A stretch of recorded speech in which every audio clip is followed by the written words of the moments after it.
à toutes et à tous et bienvenue dans le podcast Data Break by 55. Dans chaque épisode, nous embarquerons dans la découverte des enjeux de la transformation data d'une industrie, des points de vue de nos experts et invités face aux dernières solutions technologiques du moment ou encore d'insights sur la vie chez 55 racontée par des 55ers. Je suis Claire Dulac, senior marketing spécialiste chez 55 et j'ai le plaisir de partager cette tasse de thé avec Elsa Rossinon, consulting manager chez 55 et Flavien Taquet, directeur Marcom Transformation chez Renault Group pour ce nouvel enregistrement de Data Break. Bonjour à tous les deux. Merci du coup de venir avec nous aujourd'hui pour parler d'un projet que vous avez mis en place pour mesurer et optimiser l'impact carbone des activités digitales chez Dacia, qui est une filiale du groupe Renault. Donc on va s'intéresser un petit peu plus en détail à ce sujet, mais avant tout, est-ce que vous pouvez chacun vous présenter? Elsa, on commence par toi. Allez, on y va. Merci Claire. Enchantée, donc, je suis Elsa Rossinon, consulting manager au sein du pôle AMI-TME chez 55. AMI-TME, c'est l'acronyme pour automobile, mobilité, industrie, technologie, médias et entertainment. Impressionnant. Impressionnant. On a beaucoup de clients dans notre giron.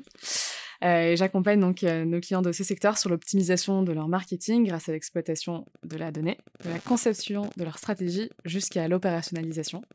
Et j'ai eu le plaisir d'accompagner Renault Group, en particulier la marque Dacia, durant plusieurs projets, en étroite collaboration avec Flavien, qui a accepté de partager avec nous aujourd'hui ce podcast. Je te repasse la main. Tout à fait. Eh bien, merci pour l'invitation. Bonjour Claire, bonjour Elsa. Donc, en effet, je suis directeur Marcom Transformation de Renault Group. Donc, j'évolue dans le groupe depuis plus de 7 ans. Je dirige aujourd'hui un pôle dédié à la transformation à travers la création et le management des hubs médias et créatifs, la gouvernance des agences, cadrer leurs contrats, les auditer, les aider à transformer leurs valeurs. Par ailleurs, je pilote un outil d'aide à la décision marketing qu'on appelle vulgairement MMM, Marketing Mix Modeling. Et plus de 15 ans d'expérience dans le secteur des médias, de la publicité, du marketing. Ma mission est d'accompagner les marques dans leurs opérations et Marcom Transformation. Donc.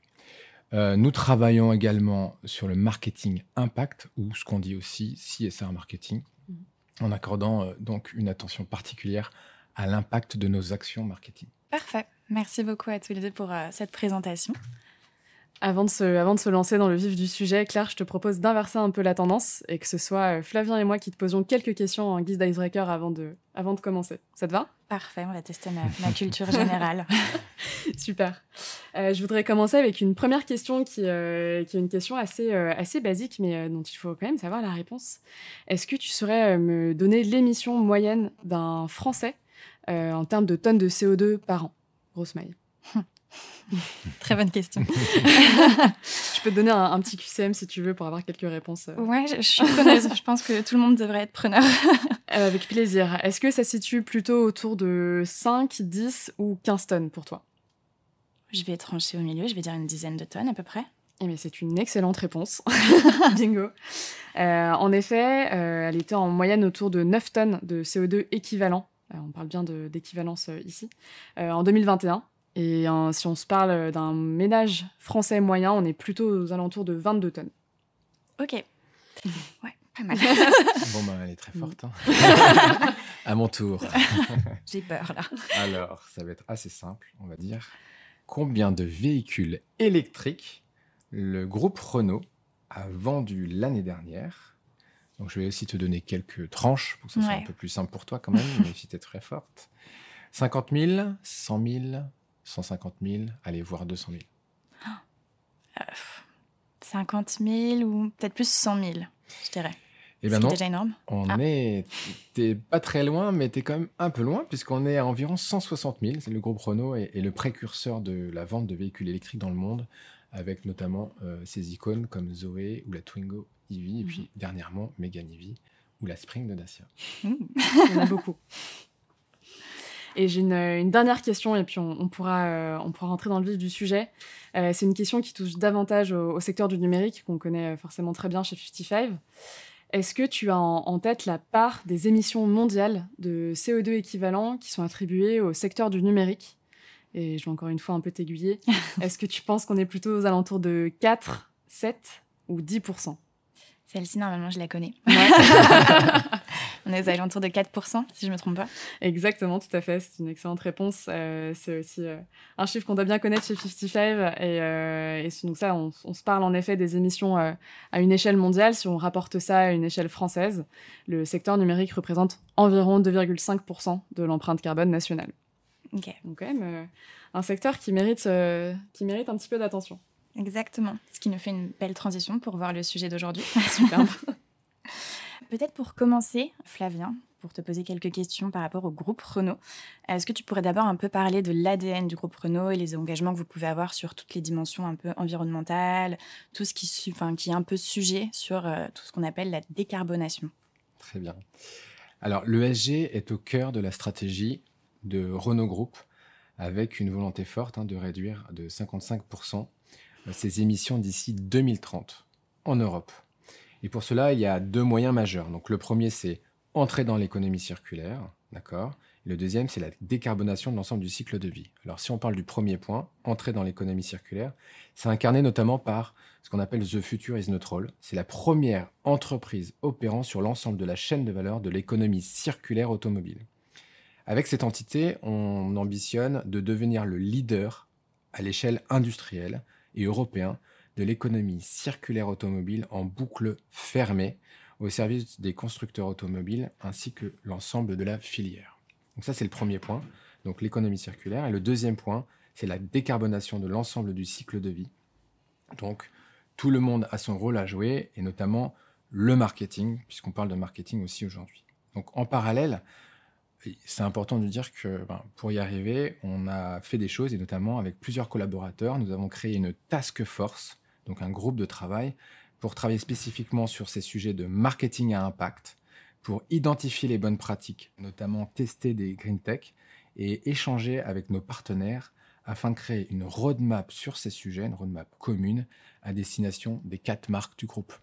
Alors, nous avons pas mal travaillé sur ces sujets-là et on a lancé 3 projets simultanément, notamment un avec 55, donc c'est sur cette mesure d'impact.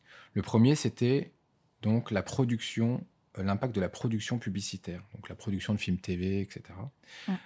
Et là, on a travaillé avec le groupe Publicis pour créer des scorecards de mesure d'impact de nos productions télé. Le deuxième sujet, c'était la mesure carbone des sites Internet.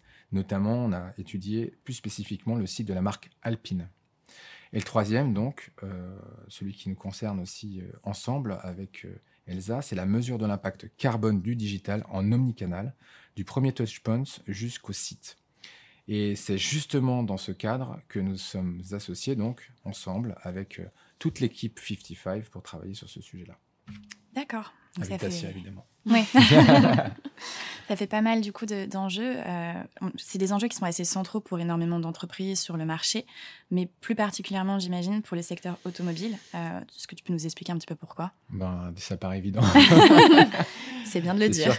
C'est sûr que l'automobile est très émettrice. La décarbonation du secteur automobile est devenue donc une priorité absolue en raison de la crise climatique mondiale. Le secteur doit réduire drastiquement les émissions de CO2 de l'ensemble de la chaîne de valeur. Donc, il faut qu'on ait une transition vers des techs plus propres, comme par exemple les véhicules hybrides ou électriques, utiliser des solutions de recyclage en boucle fermée à chaque étape du cycle de vie d'un véhicule. On a parlé de The Future is Not All juste avant. Optimiser aussi la production d'énergie et l'approvisionnement en matières premières. Mais donc, comme évoqué juste avant, la décarbonation n'est pas seulement l'affaire de la fabrication de véhicules, mais également celle du marketing, des campagnes publicitaires et donc du digital. D'ailleurs, il y a un point d'actualité, c'est la nouvelle entité Ampère, qui est sans doute l'incarnation de ce changement majeur dans l'entreprise. Alors, Ampère, c'est quoi ? C'est une structure qui regroupe aujourd'hui la gamme EV, donc la gamme électrique de Renault, avec 7 véhicules prévus d'ici 2031, qui est donc prête à relever ces principaux défis de transformation de l'industrie automobile. Mais c'est très vrai d'ailleurs, en effet, pour donc, le secteur automobile, pour toutes les raisons que vient de citer Flavien. Ça s'applique bien évidemment aussi à d'autres secteurs, notamment le secteur du luxe. Et à ce titre-là, 55 avait publié une étude qui a été public l'été dernier, qui s'appelle The Carbon Footprint of Media Campaigns, que vous pourrez retrouver sur le site 55 à votre guise. Et cette étude visait à mapper l'empreinte carbone des grands canaux publicitaires avec une méthodologie associée, centrée sur le numérique. On remarque que la réduction des émissions des campagnes digitales est primordiale, puisque notamment une seule campagne digitale peut générer plus de 70 tonnes de CO2, et comme on vient de le noter juste avant, avec nos petites questions d'Icebreaker, c'est l'équivalent de l'empreinte carbone d'environ 7 Français pendant un an, ce qui est quand même considérable. Ouais. Du coup, que ce soit un peu côté annonceur ou côté agence, tout ce qui touche à l'éco-responsabilité, c'est assez devenu primordial. Vous êtes tous les deux, du coup, un très bon exemple du marché pour refléter ces enjeux, mais également un très bon exemple de collaboration qui peut être mis en place pour la décarbonation, qui est un chantier assez important. Donc aujourd'hui, c'est un chantier une collaboration qui est principalement, voire entièrement tournée vers l'utilisation de la donnée. Elsa, tu mentionnes du coup l'étude open source réalisée par 55 qui met en avant une approche de mesure et de réduction des émissions carbone. Flavien, si je ne me trompe pas, du coup, c'est cette approche que la marque Dacia, donc filiale de Renault Group, a mis en place du côté de 55. Est-ce que tu peux nous partager votre ambition vis-à-vis de ce projet au sein de la marque Dacia ? Oui, tout à fait. Alors, ça peut être une réponse assez longue, donc je vais essayer de faire court. Donc, comme je l'évoquais au début de notre conversation, l'ESG est au cœur de la stratégie de Renault Group et donc de la marque Dacia notamment. Et pour cela, il faut évidemment comprendre l'origine de ces émissions et la manière dont on peut les diminuer sans pour autant, et c'est ça l'enjeu, perdre en performance business. Là, il y a un véritable enjeu derrière. Nous avons surtout aussi l'ambition d'intégrer toutes les parties prenantes à ce projet, et ça, c'est quand même un gros travail. Nous commençons aujourd'hui par la marque Dacia, cette année avec 55 notamment, mais notre stratégie va bien s'étendre au-delà de cette marque-là et donc sur toutes les marques du groupe. D'accord. Et donc lier performance, business et décarbonation, c'est un sacré challenge. Tout à fait. Elsa, est-ce que tu peux nous dire quelques mots sur la méthodologie que 55 a définie et surtout déployée pour Dacia ? Oui, avec plaisir. Donc 55 travaille avec Renault Group depuis maintenant une dizaine d'années, donc c'est un client qu'on connaît particulièrement bien, on connaît leur gouvernance et aussi leurs données. Donc nous avons, et comme Flavien l'a déjà cité auparavant, travaillé avec toutes les parties prenantes sur ce projet, donc à la fois les équipes corporate, notamment les équipes de Flavien, les équipes Dacia, de la marque bien évidemment, et puis dans un troisième temps, les équipes des marchés principaux que nous avons étudiés. Donc, nous avons travaillé le sujet ensemble pour comprendre les besoins, les enjeux et puis définir les objectifs.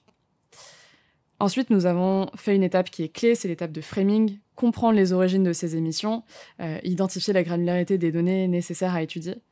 Elles sont généralement disponibles dans des outils auxquels nous, on a accès facilement, qui sont les outils Google, donc ce qui nous permet de les identifier, de les vérifier, bien évidemment de les nettoyer aussi, et les extraire facilement pour en tirer des insights et mieux comprendre à quoi elles correspondent réellement. Puisque nous collaborons déjà depuis plusieurs années avec Renault Group, nous avions déjà une bonne idée sur comment créer cette base de données carbone, entre guillemets, pour traiter ces données selon notre méthodologie à la 55 et faire les analyses nécessaires pour trouver les résultats sur les émissions qui sont liées à chaque campagne avec tous les attributs en conséquence et donc aller vraiment dans une granularité dont on a déjà parlé. D'accord. Donc, c'était un bon avantage d'avoir une collaboration long terme avec Renault Group pour comprendre un petit peu toutes les données, les accéder un peu plus facilement. Ça aide beaucoup. Mais j'imagine que pouvoir identifier quelles données sont des sources d'émissions gaz à effet de serre, c'est assez compliqué. Surtout pour une marque qui, du coup, comme Dacia, doit avoir beaucoup de canaux d'acquisition et de formats différents. Donc, c'est justement là que la data rentre en jeu, j'imagine. Je ne pense pas me tromper là-dessus. Notamment pour identifier, du coup, ces émissions digitales qui sont liées aux activités de Dacia. Flavien, du coup, vu que c'est plutôt de ton côté, est-ce que tu peux nous parler un petit peu des données récoltées pour ce projet ? Alors oui, bien sûr.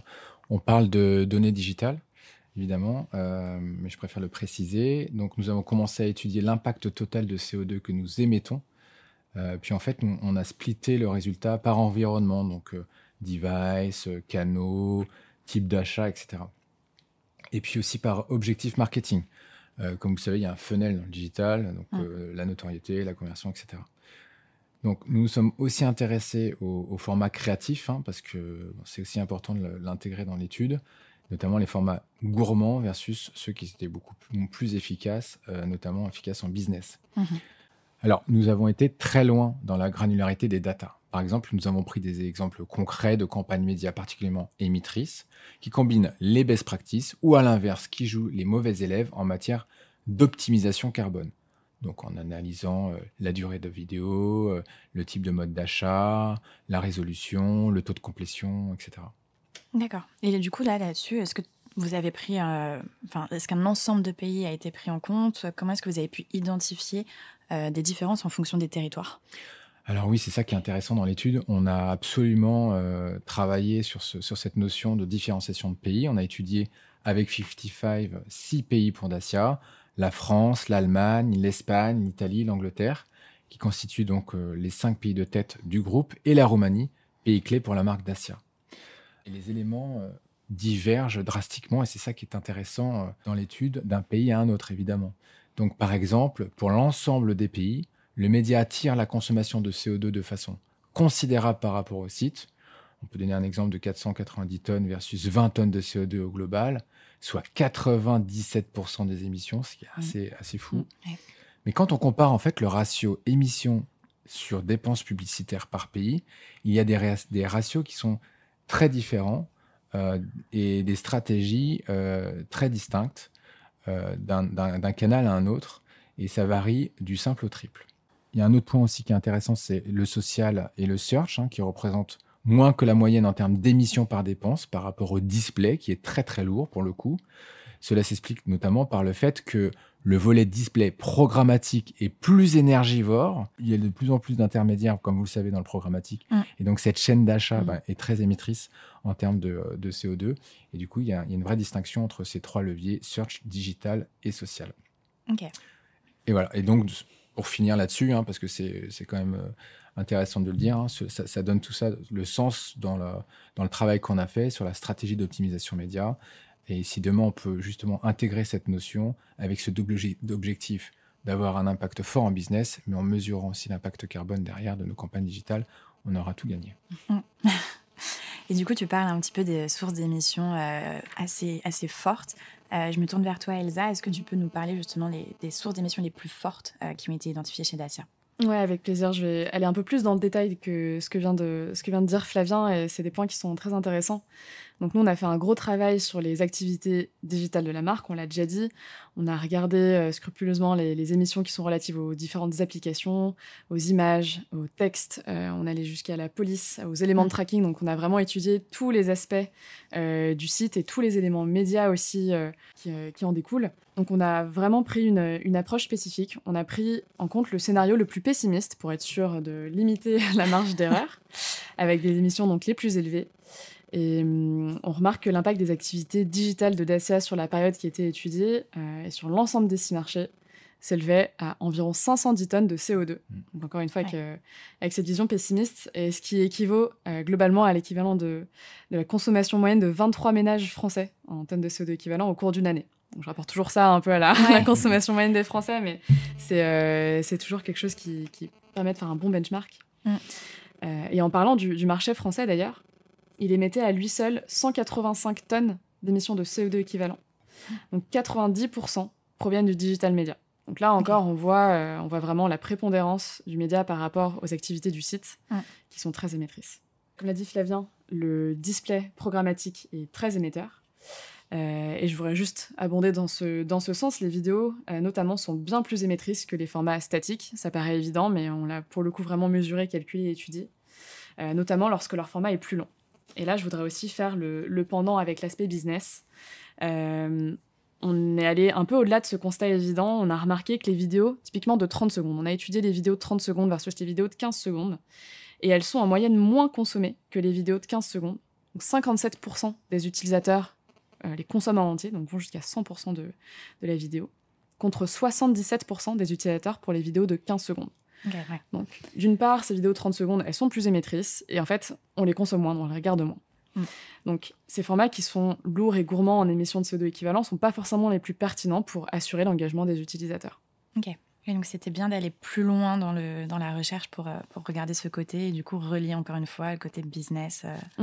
Ok. Et dans ces sources identifiées, une fois que vous avez identifié toutes ces sources, quel plan vous avez pu mettre en place pour réduire justement les émissions?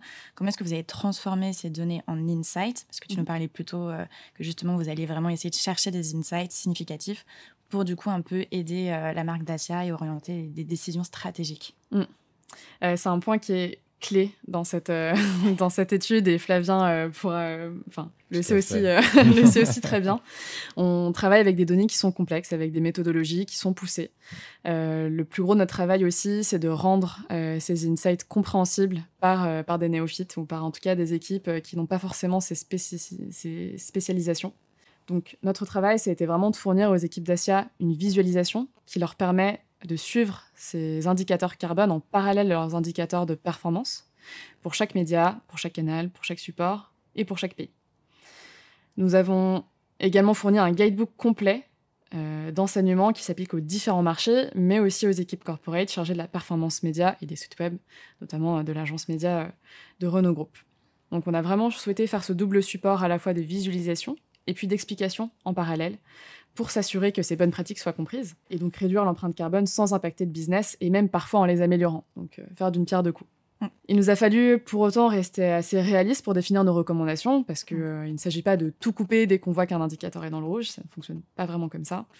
Donc il faut bien évidemment s'adapter au contexte local. Ça, c'est particulièrement vrai quand on se parle de digital media. Autant pour des émissions du site, les avis sont un peu plus tranchés. Le média se rattache concrètement à un contexte local qu'il faut absolument prendre en compte. Et donc, bien comprendre quels sont les différents supports sur lesquels ces campagnes médias sont diffusées. Par exemple, on a fait le choix de conserver les publicités qui sont diffusées sur les formats télé pour rester dans une stratégie digitale cohérente pour la marque, même si elles sont plus émettrices, parce que ça va dans leur plan média. Ouais, ok. Donc, au global, si je résume, on a 2 recommandations majeures qui permettent de réduire de 20% environ les émissions de CO2 équivalent, tout en s'inscrivant dans la stratégie de la marque et en améliorant l'efficacité business.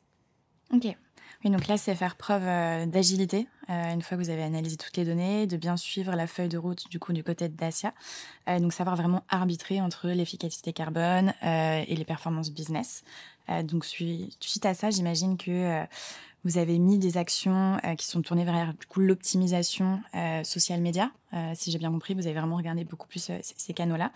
Le digital media. Digital media, ouais. Le digital media, voilà.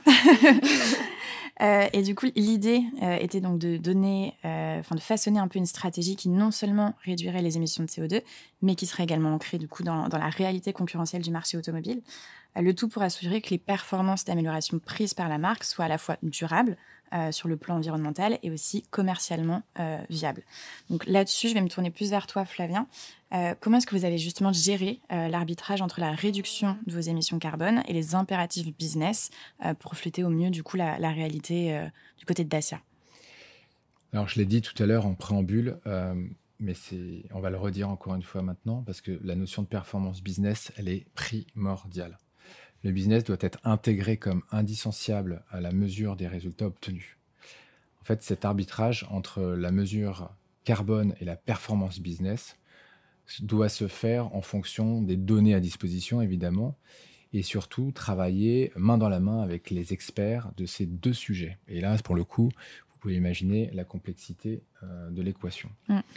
Donc, au sein de Renault Group, on a toujours veillé à avoir ce double objectif, réduire les émissions digitales, notamment, et améliorer la performance. Donc ça, c'est quelque chose d'extrêmement important, et que ça soit d'ailleurs sur des performances du média, comme l'a dit Elsa, mais aussi sur le site, et puis toute la chaîne de valeur marketing pour nous. Ok. Et donc là-dessus, 55 forcément, et je pense que Elsa, tu peux nous préciser un petit peu comment est-ce que vous avez réussi à trouver cet équilibre pour répondre vraiment à ce double objectif que Flavien vient de citer. Donc c'est bien évidemment un sujet clé. On a dû en effet faire des arbitrages. Donc, dans un premier temps, nous avons mis au regard des émissions carbone les dépenses budgétaires associées pour évaluer l'importance des éléments pour les budgets de la marque. Je cite un exemple, les vidéomédias représentent 70% des émissions de carbone équivalent, mais pour seulement 38% des dépenses. Le reste étant concentré sur les images en médias.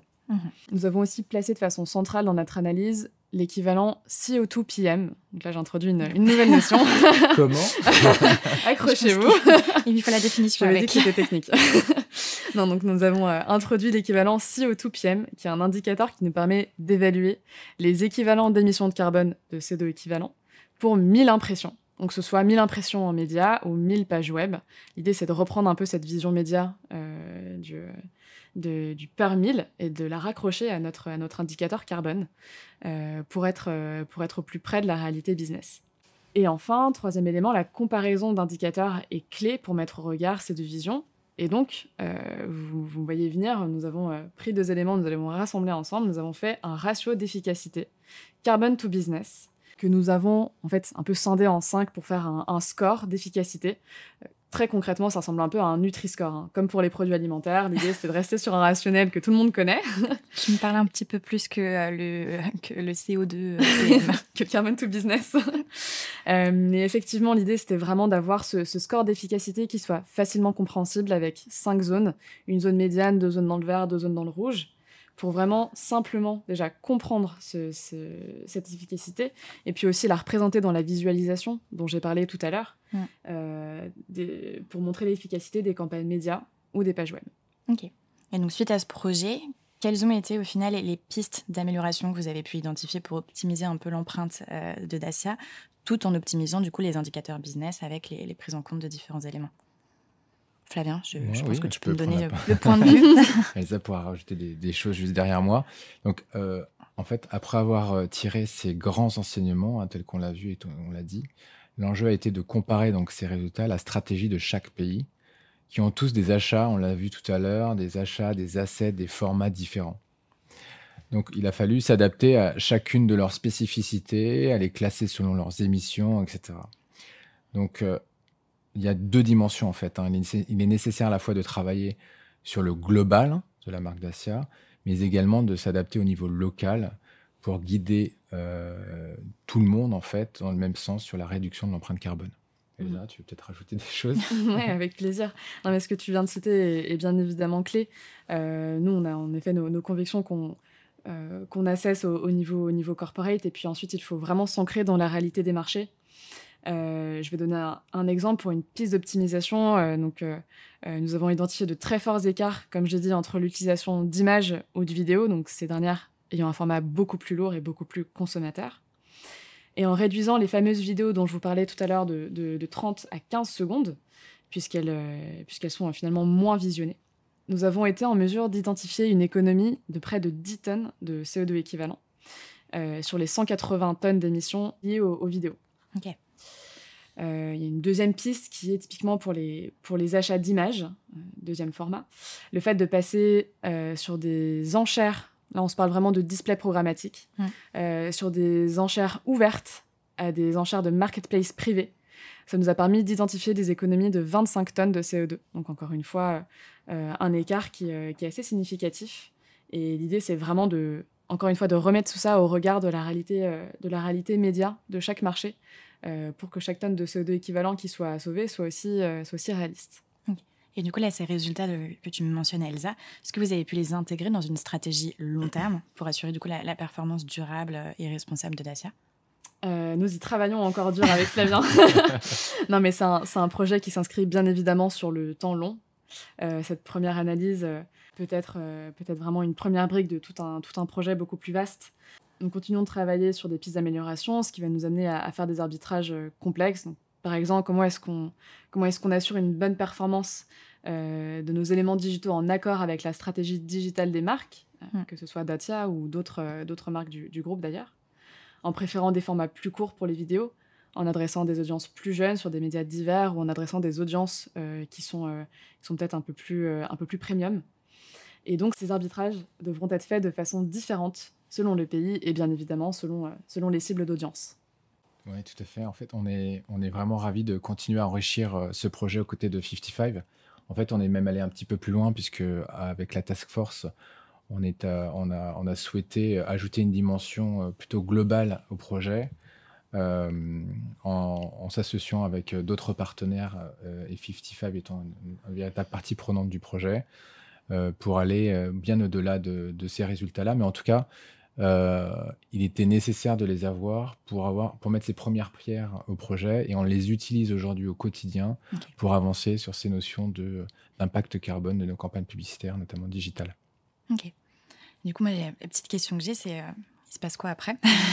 Est-ce qu'il y a des projets ou des évolutions à venir? Là, peut-être plus se focaliser chez Renault Group, du côté marketing, étant donné que c'est vraiment plus là où tu travailles.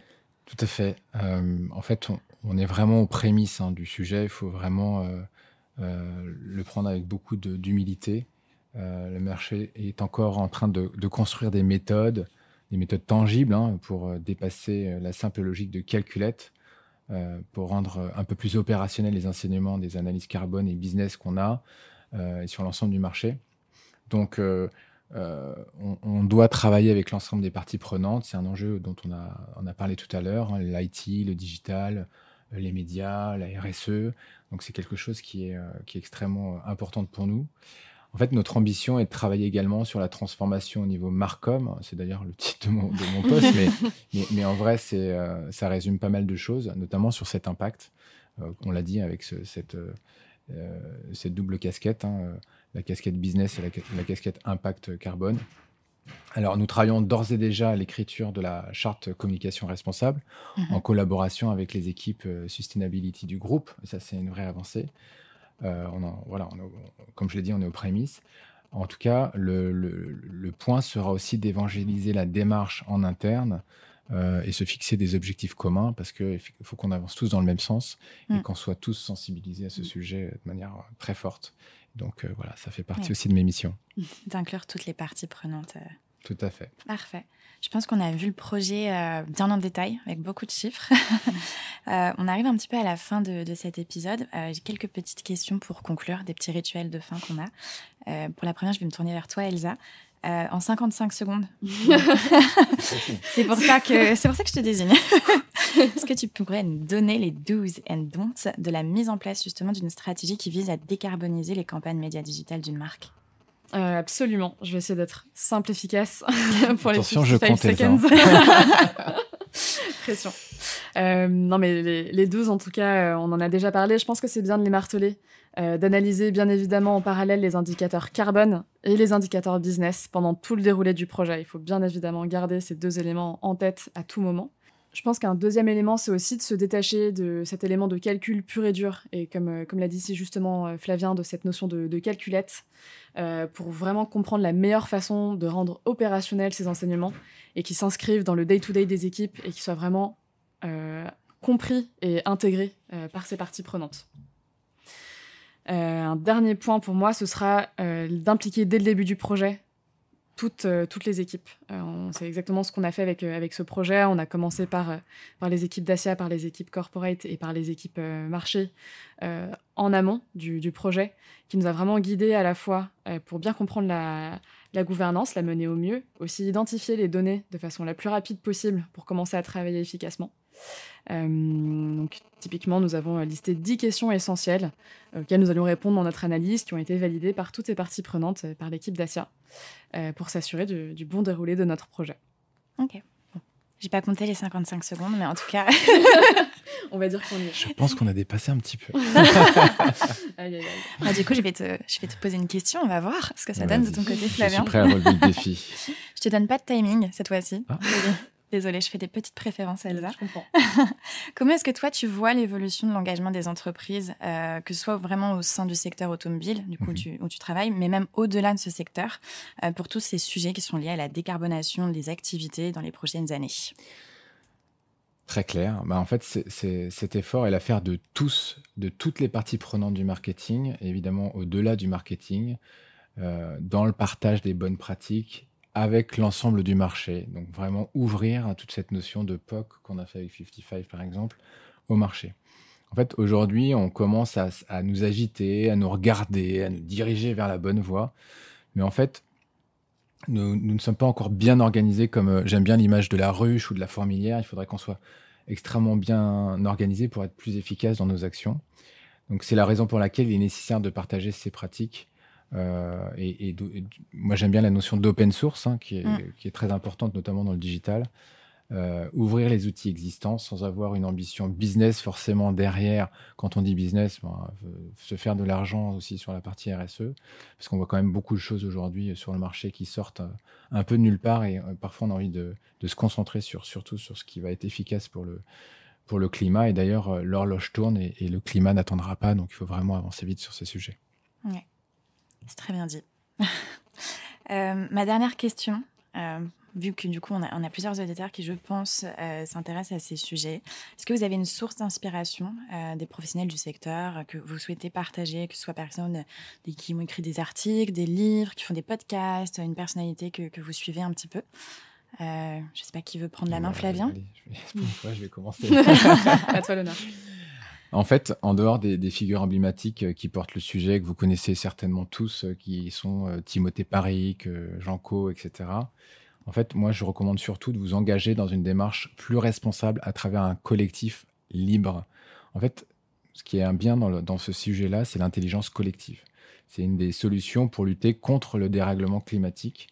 Et donc, à titre d'exemple, de mon côté, je suis engagé depuis plusieurs années auprès de Team for the Planet, qui était Time for the Planet à l'origine, qui récolte donc des fonds pour le financement d'entreprises développant des nouvelles technologies pour l'environnement. Donc, on a aussi la notion de business, d'innovation et de climat. Et s'il y a une personne à suivre, je vous conseille de suivre Arthur Aubeuf, mon ami, que je connais très bien et qui porte avec ses fondateurs le sujet de la lutte pour le dérèglement climatique à travers l'innovation. Et c'est assez intéressant. Ok. À ton tour, Elsa. Ouais. Flavien a déjà cité de très bonnes références. Et c'est vrai qu'il y a pléthore de nouveaux médias ou de contenus qui émergent sans cesse sur le sujet, qu'on peut trouver très facilement sur les réseaux. Donc ils ont des colorations différentes dans leur ligne directrice. Chacun a un peu de trouver sa tasse de thé. On peut citer Bon Pote, les publications de l'ADEME, Podcast Chaleur Humaine du Monde, les rapports du GIEC. Il y a vraiment une multiplicité de supports. Mais je rejoins vraiment Flavien sur l'importance de s'engager via des actions concrètes qui peuvent tout à fait se faire dans un cadre professionnel aussi. L'important, et je rejoins vraiment Flavien, c'est de s'engager via des actions concrètes qui peuvent aussi tout à fait se faire dans un cadre professionnel. Typiquement, s'engager sur des associations en mettant à profit ses compétences professionnelles. Je suis une mini-parenthèse, on a un projet d'ailleurs chez 55 qui s'appelle Data Hive, qui nous permet de mettre à contribution nos compétences pour aider des associations de façon bénévole. Voilà. Intéressant. Projet que peut-être on verra plus tard en détail. On va rester tuned pour le prochain podcast. Ouais, exactement, ça nous donne des pistes à chaque fois. J'ai une dernière petite question avant du coup de clore ce podcast qui était très, très intéressant. En tout cas, moi, j'ai appris beaucoup de choses et notamment énormément de chiffres. Je vais devoir potasser quelques-uns pour bien les garder en tête et pouvoir les ressortir au dîner de Noël. Mais ma question un petit peu, c'est vous avez des métiers qui sont assez particuliers. Vous faites des missions qui sont peut-être un petit peu en dehors de cadre de ce que peuvent faire d'autres personnes que vous côtoyez. Comment est-ce que vous expliquez votre métier à des personnes qui ne sont pas du tout dans l'industrie ? Ouh là là. Question. Je dirais, c'est compliqué. Moi, si je prends l'exemple de mes parents qui me posent la question chaque année, et malgré le fait de reformuler chaque année, je n'y arrive pas. Mais bon, si je devais faire l'exercice, je dirais que donc, je suis en charge, comme on l'a vu pendant le podcast, de la transformation du marketing communication de Renault Group. Ce qui signifie en fait concrètement que j'accompagne les 4 marques dans les opérations et le changement. Je pilote donc leurs contrats avec les agences et les partenaires. J'audite leurs performances. Je les challenge.